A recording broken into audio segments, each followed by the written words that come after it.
हरे कृष्णा। आज का टॉपिक है कि हमारी आसक्ति कहाँ होनी चाहिए, क्योंकि आसक्ति हमारे अंदर, जीव के अंदर होती है। कहीं न कहीं हम लोग आसक्ति रखते ही हैं। तो इस बारे में कपिल देव, भगवान कपिल देव बता रहे हैं, जो कि भक्ति का टॉपिक है, जिसमें कि भक्ति की महिमा के बारे में वो बता रहे हैं। श्रीमद् भागवतम के 3 स्कंद के 25वें अध्याय के 20वें श्लोक में वो बता रहे हैं कि प्रसंग मंजरम पासम आत्मनः कवयो विदु स एव साधुषु एत्कृतो मोक्षम द्वारम अपावृतम। मतलब कि जो विद्वान मनुष्य अच्छी तरह से जानता है कि जो सांसारिक आसक्ति जो है आत्मा के लिए सबसे बड़ा बंधन है। क्यों? क्योंकि जब हम इस भौतिकता में रहते हैं तो एक शरीर से दूसरे शरीर हम भटकते रहते हैं। कभी उच्च लोक, कभी निम्न लोक, तो कभी ऊपर, कभी नीचे। इस तरह से हम भटकते जाते हैं। ये एक मेले में जो चरखी होती है, एक आग्रह से ऊपर से नीचे, नीचे से ऊपर ऐसे चलती रहती है। तो सेम उसी तरह से हम यहाँ फेयर्स व्हील के जैसे ही एक ग्रह से दूसरे ग्रह में भटकते रहते हैं।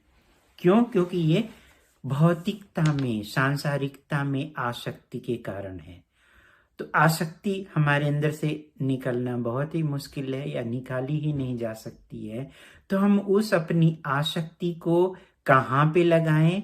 अपने उस आसक्ति को जब हम किसी साधु पुरुष के प्रति लगाते हैं, जो स्वरूप सिद्ध हैं, भगवान के भक्त हैं, उनके प्रति लगा दिया जाए तो मोक्ष का द्वार खुल जाता है। कैसे? क्योंकि साधु जो होते हैं वो हमें भगवान को अपने हृदय में कैरी करते हैं, और फिर वो अपने साथ भगवान को ही लेकर के चलते हैं। उनके हृदय में भगवान का निवास रहता है। वो भगवान के बारे में ही श्रवण कीर्तन स्मरण करते रहते हैं। तो वो किसी को क्या देंगे? भगवान को ही देंगे, क्योंकि उनके हृदय में भगवान निवास है। उनका जो प्रयोजन होता है साधु लोगों का यहाँ वहाँ घूमने के लिए, वो अपने लिए नहीं घूमते हैं, वो हम जैसों को तारने के लिए घूमते हैं, ताकि हम लोग उनकी संगति में आ सकें, और उसके साथ साथ वो हमें मुक्ति का द्वार दिखा सके। तो जो साधु के प्रति अटैचमेंट हो गया, हमारा आसक्ति अगर हो गई, तो फिर हमारे लिए मोक्ष का द्वार खुल जाएगा।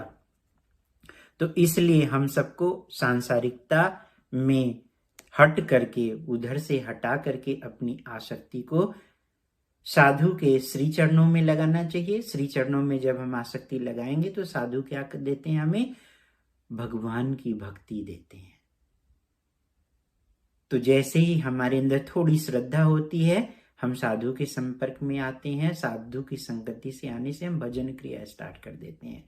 भजन क्रिया चलता रहता है तो हमारे अंदर से अनर्थरास जो रहते हैं, अनंत जन्मों के, पिछले जन्मों के, इस जन्मों के, जिस परिवार में पैदा, वो सारे संस्कार लेकर के आते हैं। जो भी हमारे अंदर जो अनवांटेड डिजायर्स हैं, अवांछनीय जो कामनाएं हैं, वो धीरे धीरे खत्म होने लगती है।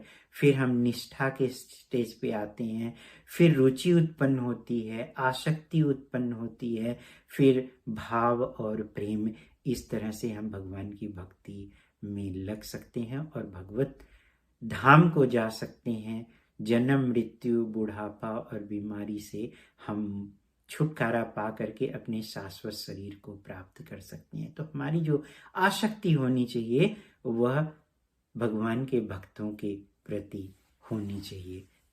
अगर हमने अपनी आसक्ति को उधर लगा दिया, आसक्ति लगाने का मतलब ये है कि उनके बताए हुए रास्ते पे चलना, उनके निर्देशों का पालन करना, और उनके द्वारा श्रवण करना, उनके द्वारा बताए हुए रास्ते पे उनके निर्देशों का पालन करना, और कथा सुनना भगवान की। फिर जैसे जैसे हम उनसे सुनते जाएंगे, वैसे वैसे धीरे धीरे हमारे हृदय से जो गंदगी है वो निकलती जाएगी। तो इस तरह से हमें अपनी आसक्ति को साधु के प्रति लगाना चाहिए ताकि हम मुक्ति का द्वार प्राप्त कर सकें। हरे कृष्णा। आप लोगों को अच्छा लगे तो इस YouTube चैनल को सब्सक्राइब करिए, लाइक करिए और शेयर भी करिए और कमेंट भी जरूर करें। हरे कृष्णा।